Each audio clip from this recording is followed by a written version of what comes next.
When something goes wrong in an EDI flow, the reaction is almost automatic. It must be an IT issue. People start checking systems, looking at logs, opening support tickets. While the technical teams search for errors in connections or formats, the real source of the problem is often somewhere completely different.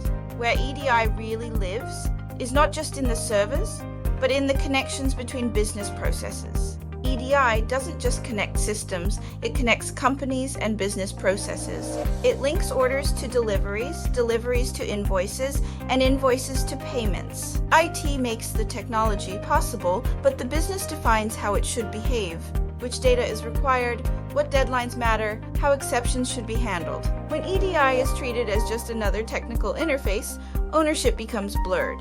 Decisions about business meaning are left undefined, and responsibility quietly shifts to the wrong teams. This shift often leads to a disconnect where the technical implementation doesn't match the business intent. Without business input, the technical layer operates in a vacuum, leading to persistent issues. In one large organization, EDI issues kept resurfacing.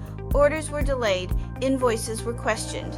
Partners became increasingly frustrated every time the IT team was asked to investigate. They checked the integrations, they confirmed messages were being sent and received, everything looked fine. And yet, the same problems kept returning. The cycle continued despite the technical stability. No one reviewed whether the business rules still matched reality. No one revisited old assumptions, so the technical layer stayed stable, while the business layer slowly drifted out of sync. The issue wasn't broken connections or missing files, it was misaligned expectations between partners. Business processes had evolved, requirements had changed, new scenarios had appeared.